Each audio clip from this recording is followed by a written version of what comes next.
prezados alunos, e aqui a gente encerra o nosso conteúdo, certo? Anteriormente, nós estudamos 3 doenças causadas por vermes platelmintos. Os vermes platelmintos são animais que têm um corpo achatado, ou seja, esmagadinho, certo? Agora nós vamos estudar as doenças causadas por nematelmintos. Os nematelmintos têm um corpo cilíndrico, certo? E são mais conhecidos como as lombrigas, né? Mas as lombrigas representam uma única espécie, tá certo? De um filo gigantesco. Aqui nós vamos estudar 5 doenças. Vamos começar com a ascaridíase, depois nós vamos passar para bicho geográfico, que a gente conhece como verme de cachorro, né? Embora o cachorro não seja o único que a gente possa se contaminar dessa doença, nós vamos conhecer a ancilostomose, que é mais conhecida como amarelão, a filariose, que é mais conhecida como elefantíase, e finalmente a oxirose. Vamos começar aqui, né?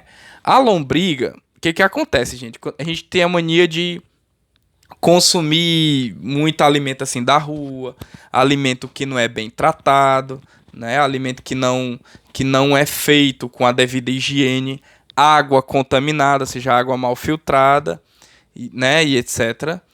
E aí a gente pode pegar essa doença chamada ascaridíase. A lombriga, cientificamente, ela é chamada de Ascaris lumbricoides, certo? Portanto, a transmissão é através do alimento ou da água contaminada, né? Com ovos da lombriga, certo? E aí o que acontece? A gente, quando consome os ovos da lombriga, o ácido do nosso estômago vai ajudar a corroer o ovo da lombriga. Consequentemente, o verme lá dentro vai conseguir romper o tegumento do ovo, via corrente sanguínea, vai circular por todo o nosso corpo, né? Passando pelo coração, o pulmão, o esôfago e voltando para o intestino. Lá no intestino, ele adquire uma maturidade sexual. Então, ele vai ficar se alimentando dos nossos alimentos, danificando a parede do nosso intestino e se reproduzindo. Então, dessa reprodução, nós vamos liberar fezes, e essas fezes a gente vai dar continuidade à doença, e à medida que ele lesiona os nossos órgãos, a gente vai desenvolvendo os sintomas, certo? Que vão desde as fortes dores abdominais até a diarreia sanguinolenta, se for o caso, certo? Existe tratamento, né? Existe medicação, né? Isso, mas é sempre bom que a gente busque nos alimentar de água e alimento que são devidamente tratados, certo? Então, essa é a ascaridíase. Agora, a segunda doença, o bicho geográfico, mais conhecido como verme de cachorro. Interessante ressaltar que esse verme foi descoberto aqui no Brasil. E aí, portanto, ele é conhecido como Ancylostoma brasiliensis, né, no meio científico. Tá certo? Esse verme, o que acontece? Ele é originalmente parasita de cães e gatos, certo? Principalmente o cão. Lá dentro do cachorro, ele provoca os mesmos sintomas que a ascaridíase nos provocam, né? Tipo dores abdominais, diarreia e etc. Só que o que acontece? O animal, quando defeca, libera esses animais no meio. E as pessoas que pegam em terra, que andam descalço, né, onde existe as fezes desse animal, vai estar cheio de verme lá na região. Só que esses vermes são imaturos ainda. E aí, quando eles entram em contato com a nossa pele, começam a se alimentar das nossas células, promovendo lesões na pele. Só que esse animal não penetra no nosso corpo. Ele fica na região da pele e à medida em que ele se desloca, ele vai deixando a lesão, né? Como vocês podem ver aí na imagem, à medida que o animal se desloca, ele vai promovendo a agressão à pele, né? E a lesão, ao inchaço, certo? E aí o principal sintoma é a irritação, né? A ferida com coceira, né? A pessoa tem aquele prurido, aquela vontade de coçar bastante, certo? Então, o ideal é evitar andar descalço, não tocar em animais desconhecidos, né? Principalmente menina, assim, que gosta de pegar cachorro, gato, né? Então, assim, para você poder evitar esse tipo de transtorno. E aí a gente tem, né, o ciclo de vida. Reparem que esse parasita, ele costuma atingir cachorro e gato. Agora, quando o ser humano vai entrar em contato com um local contaminado com verme, esse verme atinge a pele, promovendo esse estresse, né? Essas lesões aí na pele que não são graves, né? E nem são fatais também. Ainda bem. Em regiões que não tem saneamento básico, é muito comum a verminose ancilostomose. Ela é mais conhecida como amarelão, devido ao fato do principal sintoma a pessoa apresentar uma pele bem amarelada, né? É um verme que é transmitido pelo próprio ser humano, né? Então, ao defecar em local sem saneamento básico, o verme se espalha no meio e a pessoa andando descalço ou entrando em contato com o ambiente contaminado, o verme penetra pela pele, atinge órgãos internos como o pulmão, coração, o estômago, né? E esses animais, o que acontece? Ao lesionar o intestino, né? O intestino grosso, como o intestino delgado, promove hemorragia, ou seja, sangramento, né? Então, tal que a pessoa, ao defecar, ela pode eliminar fezes com sangue, né?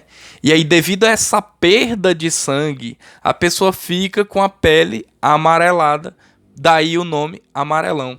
Vocês estão vendo aí a foto, né, de um dos maiores escritores da história da literatura, né, em especial da literatura brasileira, o Monteiro Lobato, né? Então, mas o que tem a ver o Monteiro Lobato? Monteiro Lobato, muito preocupado com as condições, né, sanitárias da época, ele, pelas viagens que ele fez ao Brasil, ele percebeu essa gravidade na falta de saneamento básico, né, na população mais pobre, principalmente. E aí ele criou um livro, escreveu um livro chamado Urupês, onde ele faz essa denúncia, né, um livro denúncia. E nesse livro ele conta a história, né, de um sertanejo muito pobre, mas que tinha fama de preguiçoso, né, que é o Jeca Tatu. Ah, é preguiçoso, não quer trabalhar, só quer saber de comer e dormir. Mas aí, no próprio livro, ele denuncia que o Jeca Tatu estava infectado, né, estava infectado pelo verme Ancylostoma duodenale ou Necato americanus. E, portanto, devido à palidez, à fraqueza, à condição de subnutrido, o Jeca Tatu estava sempre doente, né? Então, e aí ele faz esse livro. Então, assim, é muito importante, né?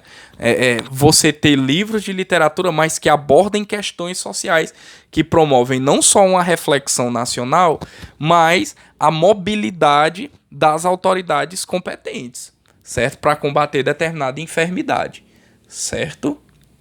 Então tá aí a ancilostomose e a importância aí do trabalho do escritor Monteiro Lobato. A verminose, mais conhecida como elefantíase, né? A filariose, pessoal, ela é uma doença transmitida pela muriçoca, né? Mas assim, para essa muriçoca passar essa doença, ela tem que sugar o sangue de alguém que está contaminado, certo? E aí, o verme que causa a filariose ou elefantíase é o Wuchereria bancroft, né? E o que tem? O que acontece? Quando esse mosquito, ele vê o ser humano, né? Ele saliva bastante, com fome, com vontade de consumir o nosso sangue, né? Principalmente as fêmeas, né? As fêmeas de gênero Culex. E aí, o que acontece? A fêmea vem, pica a nossa pele, né, promovendo uma irritação, uma dor, né?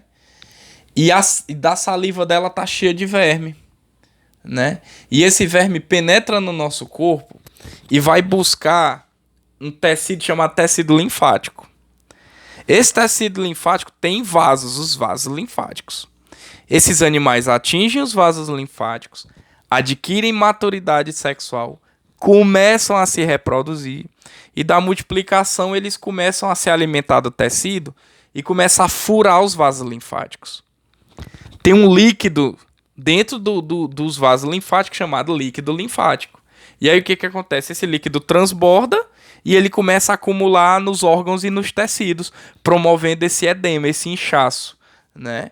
Então, assim, eles podem atingir qualquer parte do corpo, mas principalmente as pernas, certo? Mas ainda pode atingir os testículos nos homens e as mamas das mulheres, né? Até mesmo os ovários, certo, pessoal? Promovendo esse inchaço aí horroroso, né? E aí, então, assim, usar telas, usar inseticida é muito importante, né? Para controlar a população de muriçoca, mas também automaticamente está impedindo, né, a disseminação dessa doença, certo, pessoal? E encerrando a nossa aula, vamos falar aqui da oxiurose, né, a famosa coceira lá atrás, né? Ela é causada por dois tipos de verme, dois tipos de vermes, né, o oxiuro vermiculares e o enteróbios vermiculares. E aí o que acontece? As pessoas que não têm uma boa higiene pessoal, né, terminam, esses vermes, eles gostam muito de tecido sujo. E quando você entra em contato, eles penetram no nosso corpo. Eles vão até o intestino grosso e lá começam a se reproduzir. Então as pessoas, através das fezes, vão disseminar esses vermes.